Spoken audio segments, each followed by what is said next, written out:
वाणी पलटू साहब जी की। चोला भया पुराना आज फटे के काल,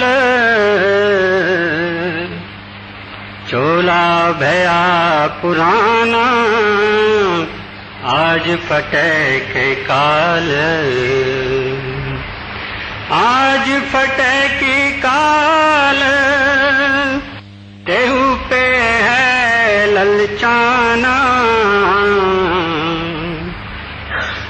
तीनों पनगे बीत भजन का मर्म न जाना, नज सिख भय सफेद तेहू पे नाही चेत, जोरे जोरे धन बधरे गला और नकारे तय, अब का करे हो यार काल ने क्या तकादा,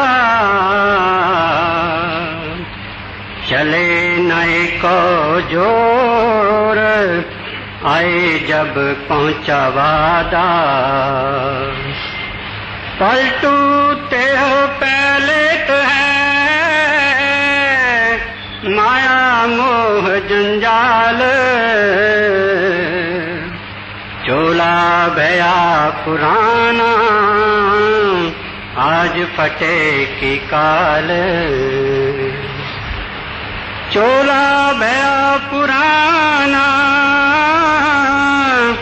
आज फटे की काल, चोला भया पुराना आज फटे की काल। यह बानी पलटू साहब महाराज की बानी है। इसमें पलटू साहब हमें खबरदार करते हैं, वार्निंग देते हैं कि तुम्हारा शरीर पुराना हो गया है, आज टूटता है या कल टूटता है इसका कोई भरोसा नहीं है। इस तरह से आहिस्ता आहिस्ता हम लोगों की गफलत, हम लोगों की बेपरवाही, हम लोगों का दुनियादारी में फंसे रहना वगैरह का जिक्र करते हैं। दूसरे लफ्जों में हमको याद दिलाते हैं कि भाई तुम्हारी मौत, तुम्हारी मृत्यु, तुम्हारी डेथ ये नजदीक होती जाती है, तुम सावधान रहो, खबरदार हो। अभी ये मौत की जो विषय है या मौत का जो ये सब्जेक्ट है ये प्लेजेंट नहीं है, यानी अच्छा नहीं लगता है। लेकिन बात ये है कि ये ही सत्य है। हमारी जीवन जल्दी जल्दी जल्दी जल्दी जा रही है। आप कहेंगे कितनी जल्दी जा रही है? जितना जल्दी घड़ियाल, क्लॉक या वॉच उसका सेकंड का कांटा जितना जल्दी ये जा रहा है, इतना जल्दी हमारी जिंदगी कम होती जाती है।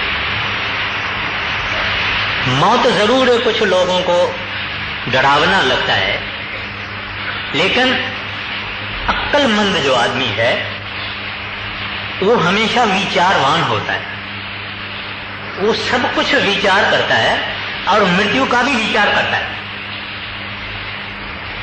कि ये मृत्यु आती है और जरूर आएगी, इससे कितना टाइम भागना है और करना क्या है, मरने की तैयारी करनी है क्या। कोई आदमी है बूढ़ा बाबा, कहता है भाई अभी तो हम 80 बरस का हो गया, अभी तो मैंने बिस्तरा गोल रखा है, किसी वक्त भी साहब का हुक्म आ जावे चले जाएंगे। इस तरह से कई लोग कई किस्म की तैयारियां भी करते हैं, मगर बहुत थोड़े। बहुत समझदार जो लोग हैं ये इस विषय को हर पहलू से विचार करते हैं।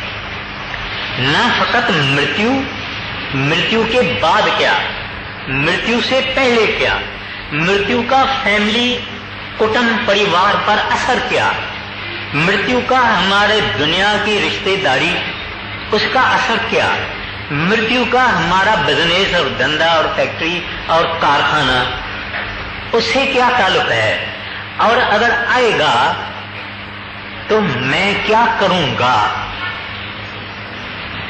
एक तो आदमी विचार करके ही डरता है। अगर शमशान भूमि में कोई मुर्दे को ले जा रहे हैं तो कई लोग वो देखना भी नहीं चाहते हैं। अगर उनके सामने भी आ जावे तो मुंह हटा देते हैं, उनको ये चीज अच्छी नहीं लगती है।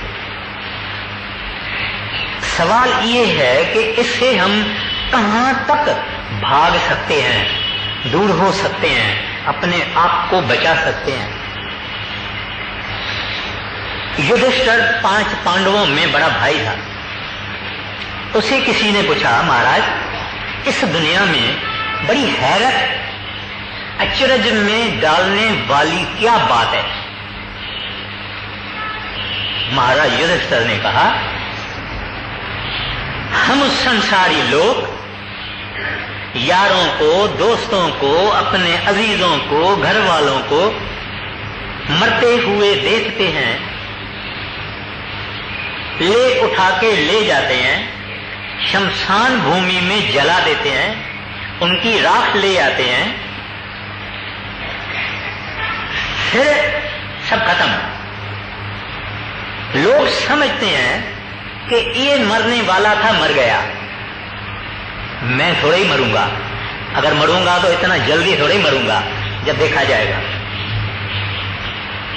मगर समझदारी विचारवान आदमी और होते हैं, वो सोचते हैं कि मुझे क्या क्या करना है ताकि जब मृत्यु आवे तब मैं हिम्मत से सोया रहूं, बैठा रहूं, हाजिर रहूं, रोना धोना नहीं, चिल्लाना नहीं, मुझे इस तरह से मरने की तैयारी करनी है। हर पहलू से ये समझदारी है। जब हम बड़े बड़े लोगों, बड़े बड़े थिंकर्स, इनका ऑटोबायोग्राफीज पढ़ते हैं, इनके किताबें पढ़ते हैं, इन सब लोगों ने सोच विचार किया है और बड़ी बहादुरी से मरे हैं। डरपोकों के तरह से नहीं मरे हैं, तैयारी से मरे हैं। आने दो, आने दो। एक लड़ाई का जनरल था, मरने पर आ गया, बहुत उसको गोलियां लगी थी, तो उसका पादरी जो होता है ना मरने के वक्त क्रिश्चियनिटी में, वो पादरी उसको कहता है, जनरल साहब मौत आपकी इंतजार करती है। जनरल कहता है, मैं मौत की इंतजार करता हूं। आप समझते हैं कितना फर्क है। कहते मैं तैयार हूं, मैं उसका इंतजार कर रहा हूं, आने दे उसको। तो ऐसे ऐसे दुनिया में कई लोग हैं। अपना सत्संग 1 घंटे का है, इस वास्ते थोड़ा थोड़ा सब बात अर्ज करूंगा। इसी वास्ते अपने को सोच विचार करना चाहिए कि ये मृत्यु क्या चीज है। पहले पहले ये हमारा शरीर जो है इसके 2 भाग हैं। एक भाग है फना, डिस्ट्रक्टिबल, नाश होने वाला। दूसरा भाग है परमानेंट, अमर, अजर, अटल। आत्मा हमारी ये अमर है, ये नहीं मरती। दरअसल में मृत्यु कोई ऐसा नहीं है कि आदमी हमेशा के लिए खत्म हो जाता है। वो तो एक ट्रांजिशन है, चेंज है। चोला पुराना हो गया, जैसे कपड़े हम महाराज श्री कृष्ण गीता में फरमाते हैं जैसे हमारे कपड़े पुराने हो जाते हैं, टूट फूट जाते हैं, हम उसको उतार लेते हैं और अच्छे कपड़े वस्त्र पहन लेते हैं। इस तरह से मृत्यु है। It is not extinction but it is transition. आदमी भस्म नहीं हो जाता है, भस्म तो इसका शरीर होता है जो फना है, जो बायोलॉजिकल है, जो जैसे पौधा है, दरख्त है, ये सब नाश होने वाला है। ऐसे ये शरीर नाश होने वाला है। 100 वर्ष का भी आदमी होवे, फरीद साहब कहते हैं श्री गुरु ग्रंथ साहब में, बुढ़ा हुआ शेख फरीद कंबन लगी देह, जे 100 बरस भी जीवना तो भी होसी खेह। कहते हैं फरीद बोलता है मैं तो बुढ़ा हो गया, अगर 100 बरस का भी हो जाऊं तो एक न एक दिन ये शरीर खेह हो जाएगा, खत्म हो जाएगा। आदमी बुढ़े होते हैं, सही अपनी नहीं कर सकते हैं, दस्तखत नहीं कर सकते हैं, खा नहीं सकते हैं, कई चीजें नहीं कर सकते हैं, रास्ता क्रॉस नहीं कर सकते हैं, नजर खत्म हो जाती है, हर एक चीज पीछे पीछे पीछे पीछे हो जाती है। आखिर में ये बनाना यानी है, दिखाई देता है मगर है नहीं, किसी काम का नहीं, न समाज के काम का है, समाज के ऊपर दुनिया कहती है कि ये बोझ है। खैर, तो ये मृत्यु जो है सबको एक दिन खत्म होना है, सबको। कोई नहीं कहे कि भाई मेरे से मेरा ये हाल नहीं होगा, ये हाल जरूर होगा। अब कैसे मृत्यु होती है? हमारे शरीर में हमारा सेंटर जो है लाइफ का, वो यहां है। इसको गुरु नानक साहब जी महाराज फरमाते हैं तिल। हिंदू शास्त्र इसको कहते हैं तीसरा तिल, शिव नेत्र, I focus, I centre, single I. Bible में उसको सिंगल आई कहा। ये है हम लोगों को जब ये नींद आती है और आंखें बंद होने लगती है, फिर भी कोई आदमी बातचीत करता है तो हम उसको कहते हैं भाई बातचीत छोड़ो, मेरे को नींद आ रही है, अभी बातचीत नहीं करो।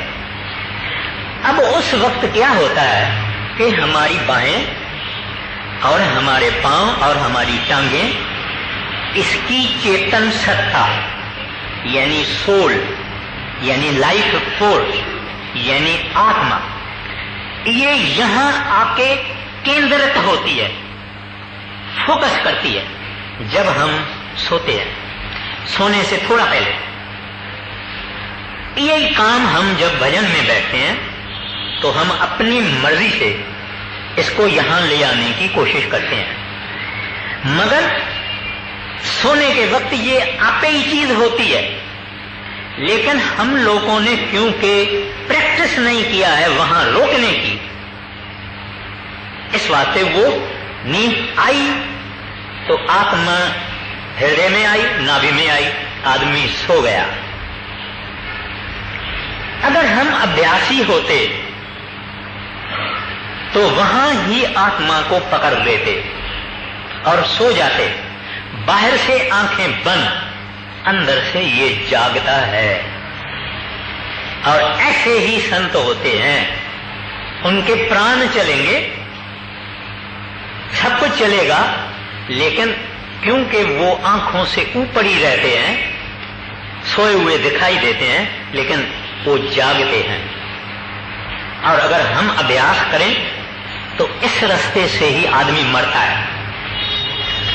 यही रास्ता है जब आदमी मरता है, उसमें मैं बाद में आऊंगा। तो इसको महाराज कृष्ण गीता में कहते हैं भाव, भाव यानी ये जगह जहां आत्मा को एकत्रित करना है। अभी जब कुछ लोग ऐसे हैं जो सोचते हैं भाई ऐसा कोई तरीका नहीं है, कोई टेक्निक नहीं है, कोई इलेक्ट्रॉनिक गैजेट नहीं है, कोई तरक्की नहीं की है साइंस ने कि आदमी मरे ही नहीं। कुछ ऐसे लोग हैं, लेकिन ये बात होने वाली नहीं है, क्योंकि मैंने पहले ही अर्ज किया कि 100 बरस का आदमी एक बेकार हो जाता है, तो 150 बरस की वाले की क्या हालत होगी, 200 वाले की क्या हालत होगी। और ये शरीर दिन ब दिन पीछे ही जाता है। तो ये ख्वाहिश रखना कि अमर रहें, तो शरीर अमर नहीं रहता, आत्मा अमर रहती है, शरीर अमर नहीं रहता। तो मरना जरूरी है, यानी इसको हम ऐसे अपने आप को बचा नहीं सकते। गौतम बुद्ध से लोगों ने कहा, महाराज कोई ऐसी कोई आप योग बल की बात बताओ जो हम मरे ही नहीं। बोलते हैं हाँ। बोले बताइए। कहते हैं जन्म ही नहीं ले। अभी जन्म तो ले चुके हैं। जिसने जन्म लिया इम्प्लीकेशन है कि वो एक दिन मरेगा, जिसने जन्म लिया वो मरेगा, जन्म ही नहीं लिया तो सवाल नहीं है। तो ये है बात कि आदमी कौन भी हो, कितना बड़ा भी हो, उसको एक दिन मरना पड़ेगा। शहंशाह हो, राजा हो, डिक्टेटर हो, वजीर हो, साइंसदान हो, हकीम हो, डॉक्टर हो, मरना जरूर पड़ेगा। वाणी कहती है जगत चबीना काल का, कुछ मुख में कुछ गोद। कहते हैं सारी दुनिया काल का चबीना है, खा जाए। कुछ उसके मुंह में है, इस वक्त मार रहा है, खा रहा है, कुछ उसके गोदी में है, कुछ क्यू में खड़े हैं। अभी आप और हम और सब, सारी दुनिया काल के आगे क्यू में खड़ी है। 15 बरस वाले को भी वो मारता है, 5 बरस वाले को भी मारता है, 5 दिन हुआ है जन्म लिए हुए उसको भी मारता है, 50 वाले को भी मारता है, हर एक को मारता है। समन नहीं, नोटिस नहीं, वार्निंग नहीं, कुछ नहीं, वो मार के चला जाता है। दुनिया बैठी रहती है, दुनिया देखती रहती है कि ये सोया हुआ है, मगर कहां गया पता नहीं। तो एक गुरु मौलाना रूम साहब ने एक बात बताई है कि एक शहर का हजरत सुलेमान बादशाह था और चांद और सूरज और हवा उसके हाथ में थी। एक उसके रैयत का आम आदमी भागता भागता भागता आके राजा सालोमन या सुलेमान के दरबार में आया। बोलता है महाराज मेरे को रास्ते में मृत्यु का फरिश्ता मिला, माना जम मिला, जमदूत। उसने मेरे को बड़ा अजीब ढंग से देखा और मैं डर गया हूं और अभी आपके दरबार में आया हूं और मेरे को हवा को हुक्म करो तो हिंदुस्तान में छोड़ के आ गए। अभी कहां वो मुसलमानी मुल्क और कहां हिंदुस्तान। इसने सोचा कि मेरे को बादशाह हवा को हुक्म करेगा, मैं हिंदुस्तान में। हवा को हुक्म हुआ, हिंदुस्तान में वो चले गए। इतने में जम यानी मौत का फरिश्ता सुलेमान के दरबार में आया। उसको कहता है भाई तुमने एक मेरा आदमी है उसको तुमने रास्ते में बहुत डराया। कहता है महाराज मैंने डराया नहीं, मैंने इसको यहां देखा जिस वक्त मुझे हुक्म हुआ कि इसको फलाने टाइम से मारना, और मैं देखा ये तो फलाने टाइम से इसको मारना इंडिया में, हिंद में, और मैंने देखा कि ये यहां है, मरना इसको हिंद में है। वहां मुसलमान लोग हिंदुस्तान को हिंद बोलते हैं। कहते हैं मैं हैरान हुआ मगर मैं अपने टाइम से वहां गया और मैंने देखा कि वो वहां खड़ा है, मैं अभी अभी उसको मार के आया हुआ। कहानी का मतलब ये है कि कोई चालाकी, कोई होशियारी, कोई और नमूने की तरकीब, उससे आदमी बच नहीं सकता, मरना जरूर पड़ता है। तो अब जब इसकी मृत्यु नजदीक होती है, जब डेथ बेड पर है, तभी इसको क्या होता है, क्या सोचता है ये? देखता घर वाले भाग रहे हैं, कुछ रो रहे हैं, डॉक्टर अभी आया था, उन्होंने पता नहीं क्या कहा। तो कुछ लोग बड़े ही तुच्छ विचार वाले होते हैं, वो उनके पास जाके बोलते हैं दादाजी इंश्योरेंस पॉलिसी कहां रखी है, दादाजी हुंडियां कहां रखी है, दादाजी वो लॉकर की चाबियां कहां रखी है। ऐसी 5-6 बातें उससे पूछ लेते हैं। उस आदमी को क्या दुख होता होगा, अपने मन में वो कितना दुखी होता होगा कि ये मेरी औलाद है, ये मेरे बच्चे हैं, इनको मेरा कुछ नहीं, कोई मेरी तशखीस करते नहीं है, कोई आसरा नहीं देते हैं, कुछ नहीं करते हैं, उल्टा मेरे से ऐसी बातें पूछते हैं। उसको रोना भी आ जाता है। और वो क्या सोचता है, कहता है कि मैं अपने आप को कुछ ऐसा समझता था कि मेरे बगैर दुनिया नहीं चलेगी, मगर मैं देखता हूं कि दुनिया तो चल रही है। किसी के बगैर भी दुनिया जरूर चलती रहेगी। कोई बड़ा नहीं है जो वो जावे तो दुनिया खत्म हो जावे, ऐसा कोई बड़ा नहीं है। फिर उसको ख्याल आता है कि बैंक में मेरे इतने लाख रुपए पड़े हैं, मगर बेचारा पानी की 2 बूंद पी नहीं सकता। खाने का तो सवाल नहीं, बैंक बैलेंस का कोई सवाल ही नहीं है, चेक पर तो दस्तखत ही नहीं डाल ही सकता है, मुंह से आवाज नहीं आई है। कबीर साहब जी महाराज कहते हैं, जब लग जरा रोग नहीं आया, जब लग काल ग्रसी नहीं काया। कहते हैं जब तक तुम्हारे शरीर को रोग नहीं लगा है, जब तक काल तुमको खाता नहीं है, तब तक तो प्रभु का भजन करो, हरि का भजन करो। मगर दुनिया सुनती कहां है। खैर, एक मुसलमान हकीम था, हकीम हाजिर, यानी बहुत बड़ा डॉक्टर था, खानदानी डॉक्टर था। वो मर गया और उन्होंने कहा कि मेरी कब्र, उसके ऊपर ये पत्थर पर लिखो। क्या लिखो? कहता है कि मैं जबरदस्त हकीम था, मैं कई लोगों की बीमारियां हटाई, उनको दवाइयां देके, लेकिन अपने लिए मैंने कोई नुस्खा नहीं बनाया, मैंने अपने लिए कोई दवाई नहीं बनाई। ऐ यहां से गुजरने वाले, वक्त अभी तेरे पास है, मेरा वक्त चला गया, मेरा वक्त चला गया। ऐ यहां से गुजरने वाले, मेरी जिंदगी से सबक सीख ले, क्योंकि वक्त अभी भी तेरे पास है। और उस वाहगुरु को, परमात्मा को, हरि को, रब को, अल्लाह को याद करो। यानी हमारे लिए इस तरह से वो आदमी एक वार्निंग देके गया है कि टाइम कितना और कितनी कीमती चीज है।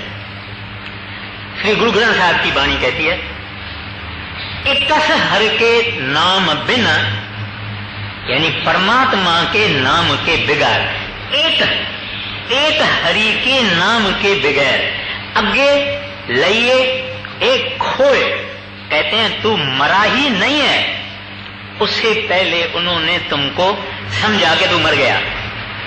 यानी आदमी सोचता है ना भी ये खत्म है, ये 24 घंटा बाकी है, 12 घंटा है, 6 घंटा है, 5 घंटा है। कहते एक हर के नाम बिना अगे लइए ये खोए, तुमको they have taken you for being passed away, खत्म है। इस वास्ते गुरु नानक साहब जी महाराज भी कहते हैं कि नानक कचड़ियां स्यूं तोर, ढूंढ सजन संत पकियां, वो जीवन दे विछड़े, वो मुयान जासी छोड़। कहते हैं कच्चे धागे का नाता जो तुमने यारी दोस्ती दुनियादारी से तुमने जोड़ा है, कहते ये खत्म हो जाएगा और मरने से पहले ही तुमको वो लोग छोड़ देंगे। मगर अगर संतों से नाता जोड़ेगा, परमात्मा के भक्तों से नाता जोड़ेगा, कामिल मुर्शिद से नाता जोड़ेगा, महात्माओं से नाता जोड़ेगा, वो तेरे को यहां भी नहीं छोड़ेंगे, वहां भी नहीं छोड़ेंगे। तो ये है कि किस तरह से मौत अपने गले पे बैठा हुआ है। बात दूसरी ये है कि मरना संतों के सेवकों का और मरना आम आदमी का, उसमें क्या फर्क है?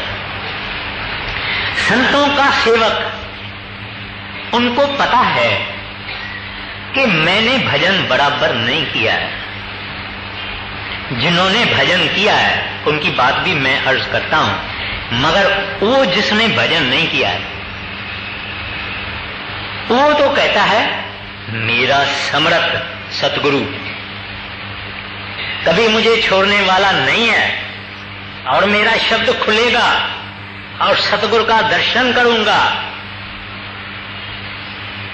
इस इंतजार में, मौत की इंतजार नहीं, मेरा प्रीतम, मेरा सतगुरु, मेरा महबूब ये आएगा, मैं इसको देखूंगा, मेरा घंटा या शब्द मेरा खुल जाएगा।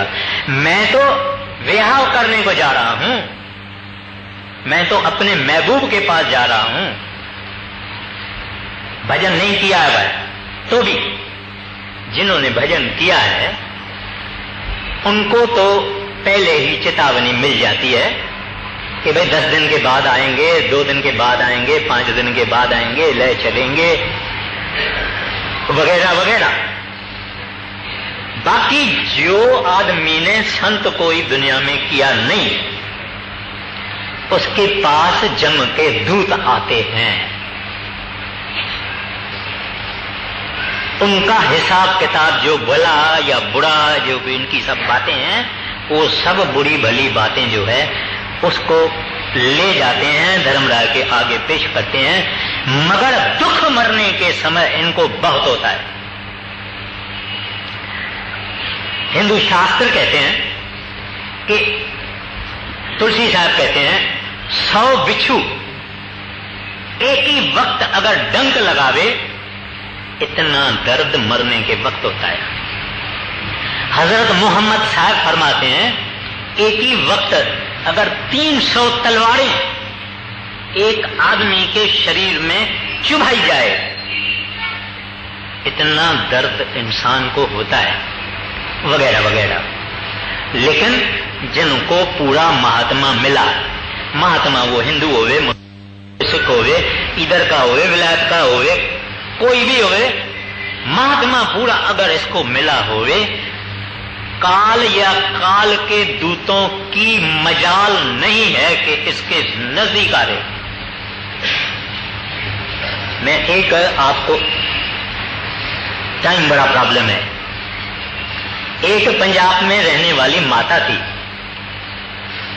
वो पति को बगैर बताने के नाम ले आई महाराज जी से। अब घर आई तो उसके पति को पड़ोसियों ने बता दिया कि ये नाम लेके आई है। वो खुद आर्य समाजी था।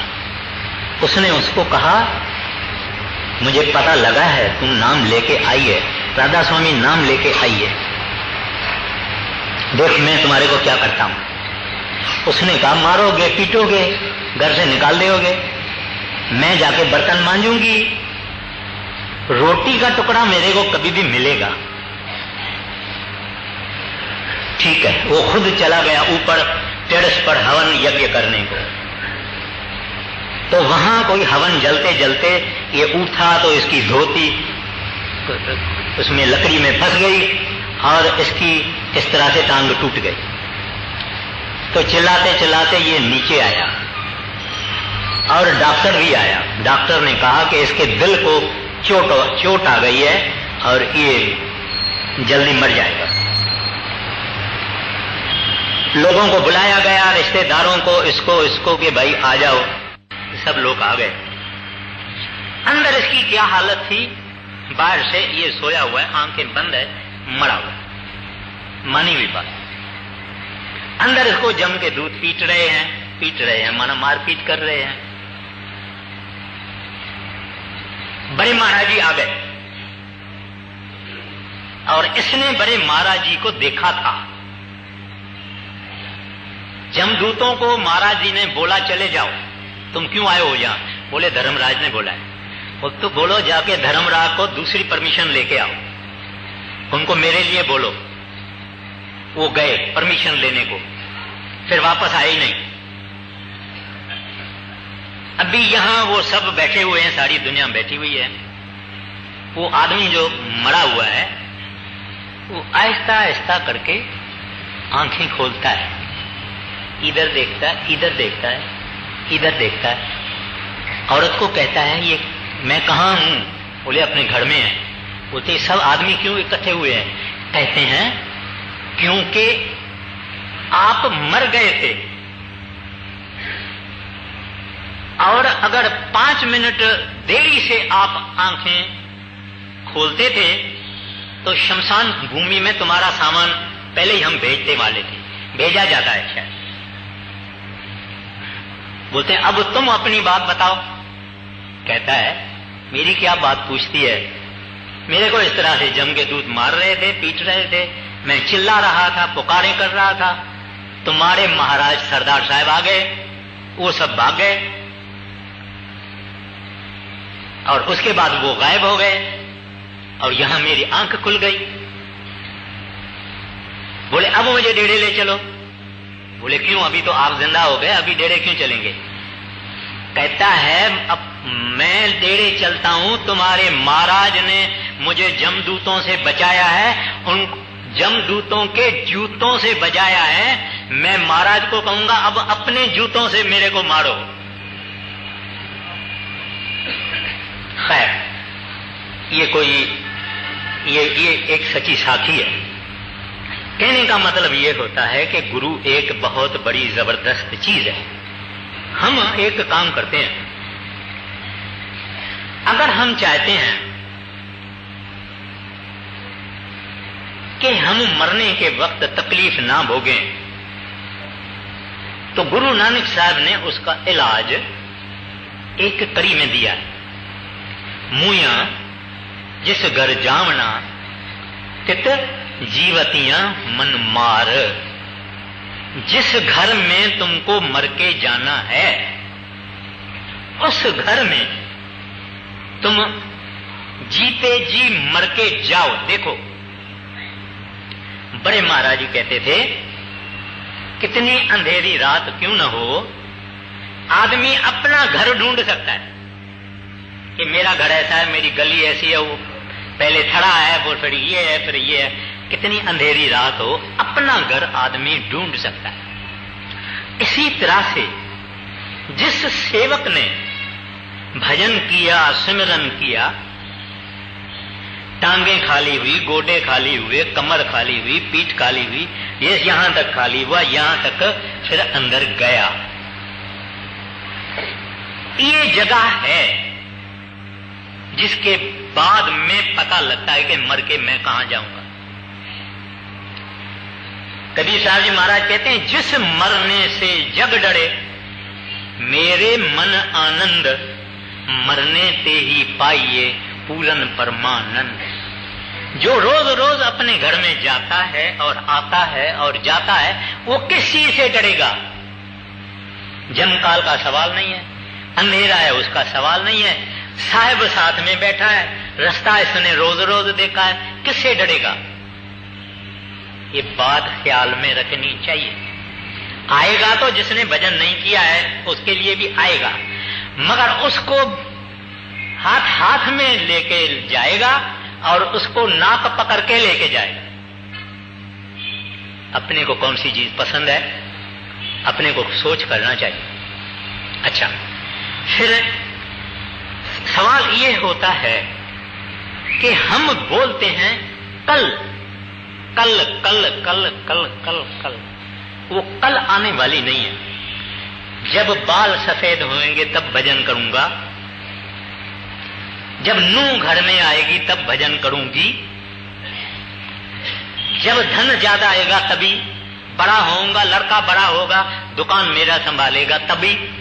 इसका कोई भरोसा नहीं। एक दफे बड़े महाराज जी अपने रूम में बैठे हुए थे और नीचे एक बैल चलता था, कुएं से पानी निकालता और उधर एक कुत्ता था, पंजाबी में कुत्ता बोलते हैं, माना वो जो रहट है यानी जो पानी भरता है उसका व्हील उल्टा न जावे उसके लिए वो लग जाता है, माना बैल चलता जाता है, लग जाता है कि ये उल्टा न चले। एक नया आदमी डेरे में आया, भजन कर रहा था, और फिर सुबह को उठ के महाराज जी के पास गया। महाराज जी को कहता है, महाराज जी ये कुआं बंद कर रहे हो। बोले भाई क्यों? बोलते हैं कि ये रहट जो चलता है ये टक टक टक टक आती है, और उस टक टक से मेरा भजन नहीं बनता है।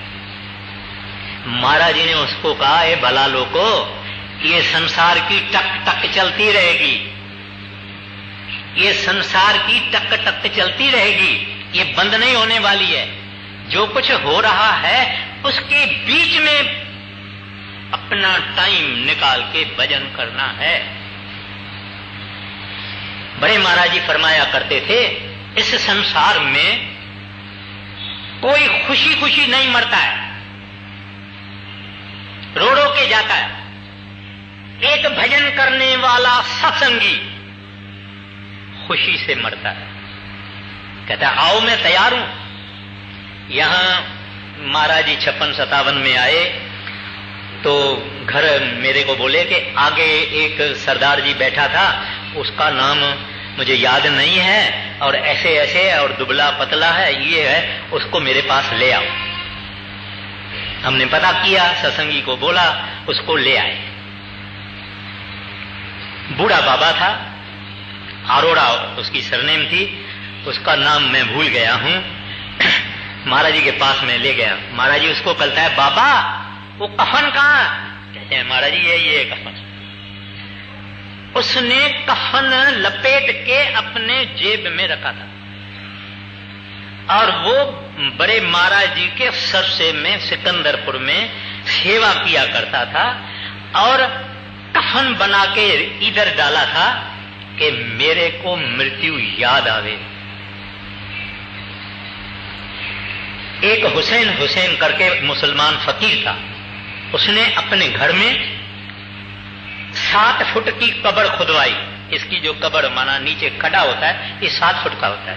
उसमें एक सीढ़ी रखी, सीढ़ी रख के उसमें सोता है। सो के अपने को कहता है, ए मेरी नफ्स माना मन, ऐ मेरे मन, एक दिन इस तरह से तुमको इस खड्डे में डाला जाएगा, तुम्हारे ऊपर मिट्टी डालेंगे, दफन करेंगे। आज का दिन अभी भी है। नीचे से ऊपर आता और भजन में बैठ जाता। देखो लोगों ने कैसे कैसे भजन किया है, अपने मन को डरा के उन्होंने भजन किया है। जो मरने से डरता है, वो भगवान से डरता है, वो नेक रहता है, पाक रहता है। वो किसी का बुरा नहीं सोचता, किसी की निंदा नहीं, गिला नहीं, ये नहीं, वो नहीं। खुदा से क्यों डरता है? क्योंकि खुदा को हाजिर नाजिर समझता है कि प्रभु मेरे को देख रहा है। और जो डरता है वो जब मरता है उसके बाद डर का कोई सवाल ही नहीं है। डर उसकी दुनिया में नहीं, डर का वो मुंह नहीं देखता है, क्योंकि अभी वो खुशी खुशी के दुनिया में जाता है। अब हमारे मन में और ख्याल आता है, फिर हम क्या करें? मरने का डर सारा दिन मरने का डर ही रखना है तो काम कैसे होगा? कारोबार कैसे होगी? मैं फैक्ट्री में कैसे जाऊंगा? प्रोडक्शन कैसे होगी? ये कैसा होगा, वो कैसा होगा? ये कोई बात हेल्दी नहीं है। यानी आदमी सोचता है कि ये बात कोई मुनासिब नहीं है कि हम मरने का डर रखें। गुरु नानक साहब जी महाराज कहते हैं, सदा सदा मरने का डर का सवाल नहीं है, सवाल ये है मरने की तैयारी रखो, जीने की आशा रखो। Hope to live but be prepared for death. इत्तेफाक से उस वक्त रोना और चिल्लाना और घबराना नहीं। बाबा मैं तैयार हूं, जब आवे उसकी मर्जी है, मैं तो तैयार हूं। मैं तो नाते जो भी थे, अभी मेरा ऊपर से है सब कुछ, मैं तो तैयार बैठा हूं। एक हमारे सत्संगी साहब थे, मैं नाम नहीं लेता हूं, उसने पहले ही बच्चों को अपनी सारी मिल्कियत जो थी वो सब बांट के दे दी। मैं पूछा क्यों? कहता है मैं वेल्थ टैक्स से तो बच गया ना, मैंने सब दे दिया। फिर वो और भी धंधा करते थे, जितना पैसा एक रोज में ये कमाते थे प्रोपोर्शन में अपने बच्चों को दे देते थे। कहता मैं जेब में अपने पैसा रखता ना, जब मैं मरूंगा मुझे कोई फिक्र नहीं रहेगा, इसको क्यों नहीं दिया, इसको दिया, इसको थोड़ा दिया, इसको ज्यादा दिया। कहता कोई मुझे फिक्र नहीं। तो मरना का डर रखना इस वास्ते कि कभी आता है, कब किस वक्त आता है। मैं तो तैयार हूं, लेकिन दुनियादारी की भी कर रहा हूं, बाल बच्चों की संभाल करना, दुकान संभालना, जमींदारी करना, खेती करना, सब कुछ करना, मगर ये जरूर ख्याल रखना कि साहिब कभी उस फरिश्ते को भेज देगा। जैसे ये करम सिंह, जिसका नाम अभी मुझे याद आ गया, वो करम सिंह का कफन अपने साथ रहता था। जब ये बात आ जाती है तभी इंसान सीधा चलता है। दुनिया में बहुत नमूने के लोग हैं, बहुत तरीके के लोग हैं, बड़े बड़े मुश्किल लोग हैं जो समझते हैं कि हमारा मरना आएगा ही नहीं। उनको बड़ी बाद में तकलीफ होती है।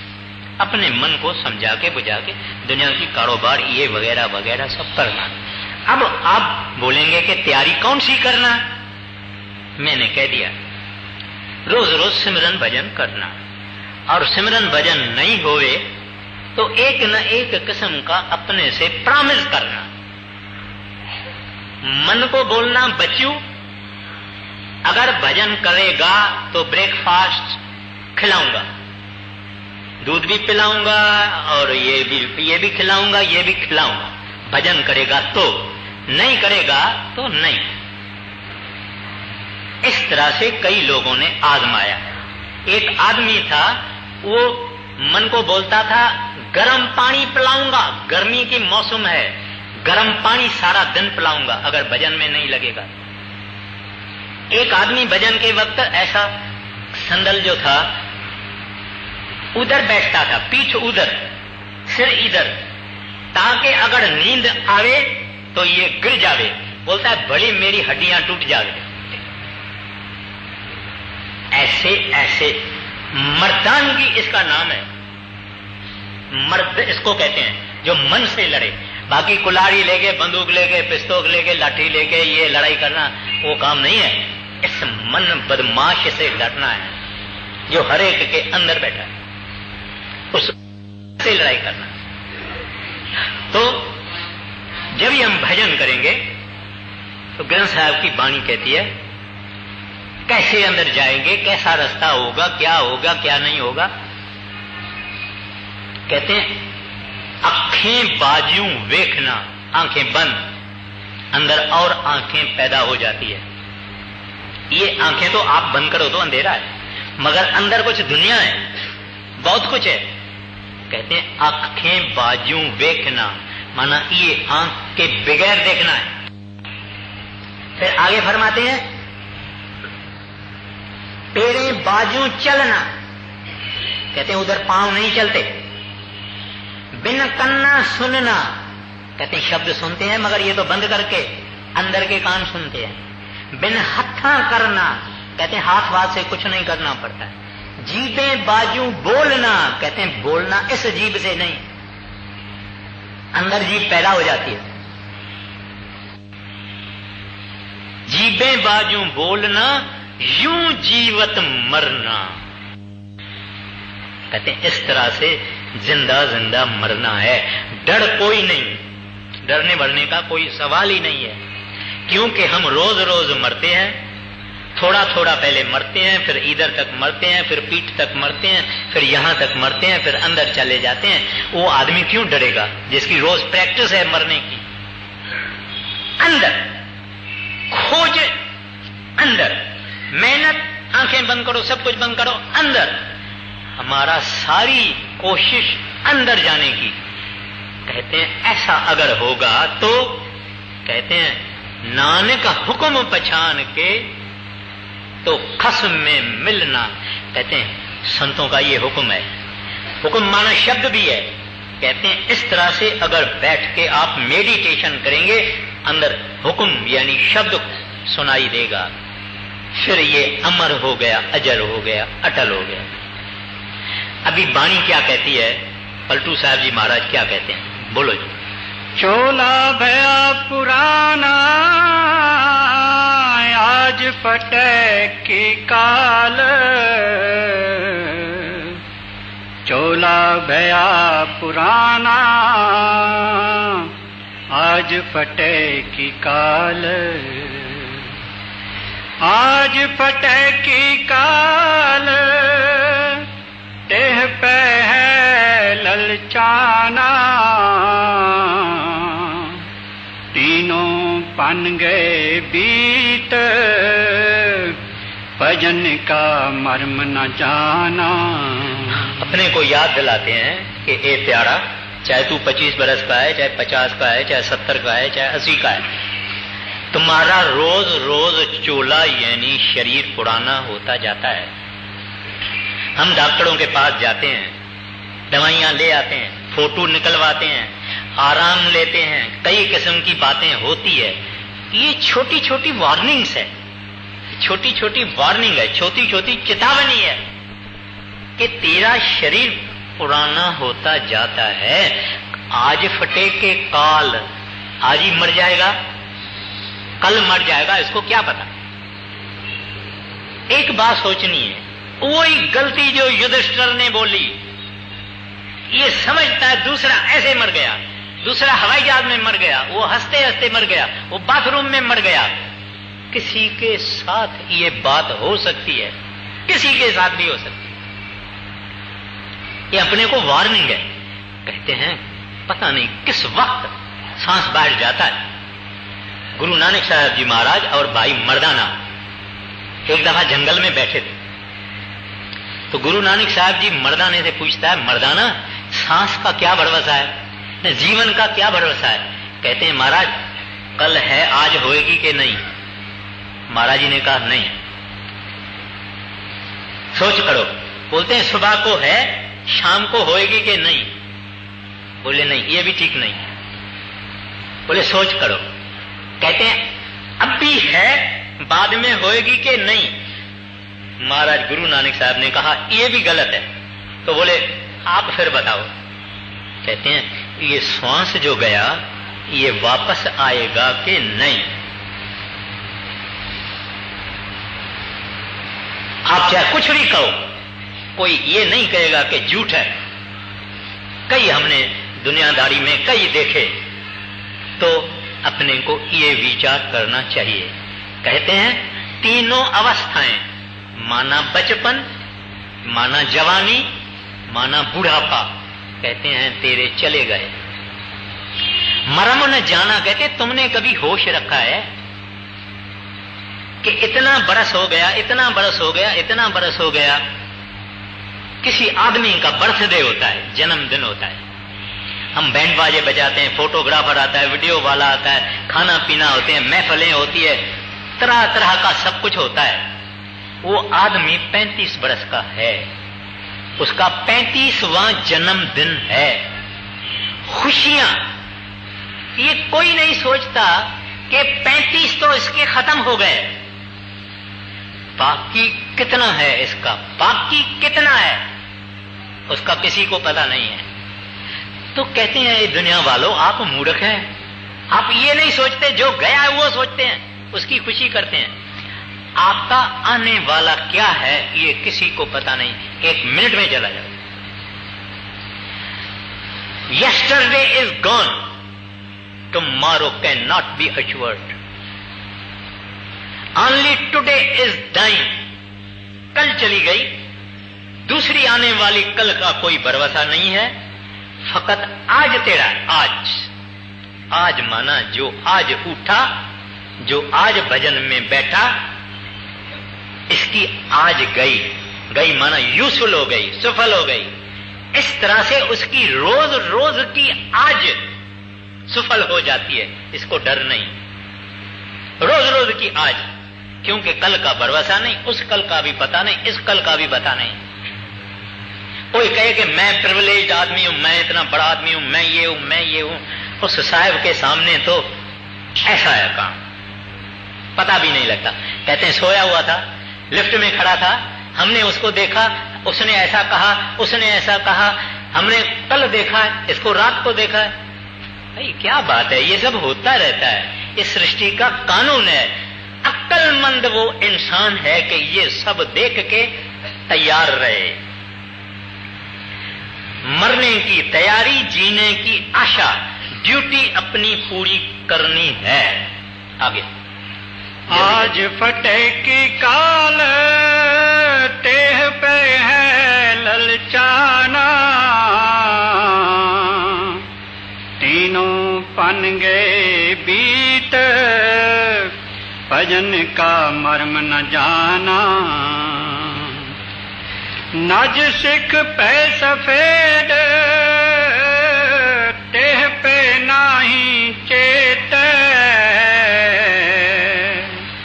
जोरे जोरे तन धरे गला औरन का रेत। कहते हैं तुम्हारे हाथ सफेद हो गए, माना खून नहीं है, माना खून नहीं है। तुम्हारे पांव सफेद हो गए, नख सिख तू पूरा पीला हो गया। तू आरसी में देख के, मिरर में देखो तो सही तुम्हारी क्या हालत है, क्या तुम्हारी जवानी थी, कितनी लाइन तुम्हारी ये हो गई, बाल तुम्हारे सफेद हो गए, आंखों से पानी आता है, चलता कैसे है। तुम याद नहीं करता है कि एक दिन इसकी आखिरत भी आएगी। तो पलटू साहब जी महाराज कहते हैं निख सिख भये सफेद, कहते हैं रोम रोम तेरा सफेद हो गया, अब खून है नहीं। तेहूं पे ना हूं चेत, कहते हैं फिर भी तू नहीं याद करता है प्रभु को, फिर भी नाम सिमरन नहीं करता है। दुनिया में परमात्मा किसी से क्या मांगता है, कहता है खाली प्रभु का नाम जपते रहो, जपते रहो, जपते रहो, जपते रहो, खाओ पियो सब कुछ करो, मगर नाम ना छोड़ो। और एक दिन भी नाम के जपने के बगैर नहीं जाना चाहिए। यही चीज है, यही वस्तु है, यही साथ जाने वाली है। अगर हम ना सोचेंगे हमारी मर्जी है, फिर तो बड़ा रोड खुला पड़ा है, 84 लाख जूनियों का रोड खुला पड़ा है। कहते हैं उधर चले जाओ। पीला हो गया फिर भी तू विचार नहीं करता है। जोड़ जोर दोर धन धरे गिला औरन का रीत है। कहते हैं आप दूसरे के गला भी काटते हैं। अभी तक धंधे में कैश बॉक्स के पास में तू बैठा है, अभी तक भी तू शरारतें नहीं छोड़ता है। हाँ आगे। नज सिख पे सफेद ते पे नाही चेत, जोरे जोरे तन धरे गला औरन का रेत। अब का कह रहो यार काल ने क्या तकादा, चले नाई को जोर आए जब पहुंचा वादा। कहते हैं ऐ यार, अपने को पलटू साहब जी महाराज कहते हैं, जैसे बड़े महाराज जी बोलते हैं भले लोगों, ऐ प्यारे लोगों, ऐसे कहते हैं ए यार अब का करो यार, क्या करेंगे जब काल आके खड़ा होगा। जब काल आके खड़ा होगा तब तू क्या करोगे, कैसे उसके सामने खड़े होगे।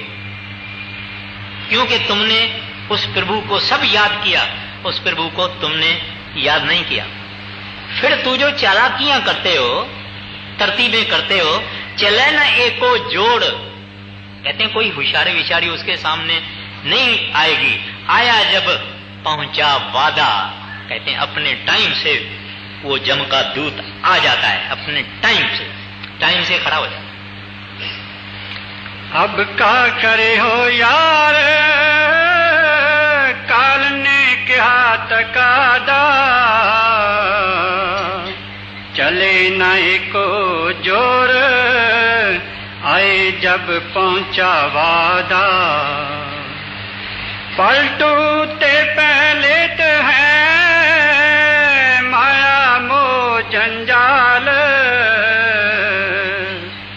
चोला भया पुराना आज फटे की काल।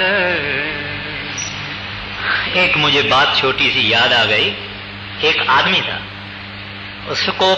उसने ये फैसला किया था कि कि 5 लाख रुपया जब मेरे पास जमा होगा, मैं अपनी सारी फैमिली को राउंड द वर्ल्ड घुमा के आऊंगा, सब कुछ दिखाऊंगा, यूरोप, इंडिया वगैरह वगैरह वगैरह सब। कुदरत से उसकी मृत्यु का टाइम आ गया, यम का दूत आ गया, फरिश्ता आ गया। वो कहता है भाई उठो, जल्दी करो, तैयारी करो। कहता है काय की तैयारी करूं? कहता है तुम्हारा टाइम आ गया है, तुमको चलना है। कहता है भाई मैंने बड़ी मुश्किल से 5 लाख रुपया जमा किया है, बड़े प्लानिंग किए, ट्रैवल एजेंट से सब कुछ करके मैंने बड़ी तैयारी की है, और तुम आके बोलते हो तुम बड़ा बेरहम आदमी हो। बोलता है मैं बेरहम नहीं हूं, तुमको चलना पड़ेगा। बोलते हैं अच्छा मेरा 5 लाख है ना, 2.5 लाख तुम ले लो। कहते हैं हम पैसे को हाथ नहीं लगाते हैं। कहते हैं अच्छा 4 लाख ले लो, 1 लाख मेरे को दो। कहते हैं तुमको कहता हूं जल्दी तैयारी करो। आखिर में सौदा ये हुआ कि मेरे को एक सेंटेंस, एक कड़ी लिखने दो कागज के ऊपर। इतना हुआ फैसला। को कहा कि हाँ ये तुम लिखो जो लिखना है, मगर एक कड़ी लिखो। एक कड़ी में क्या लिखता है मेरे यारो दोस्तों, मेरे जैसी नादानी नहीं करना, हमेशा काल को अपने सिर पर समझना। पूरा करो जी। पलटूते पलेट है माया मोह जंजाल, चोला भया पुराना आज फटे की काल।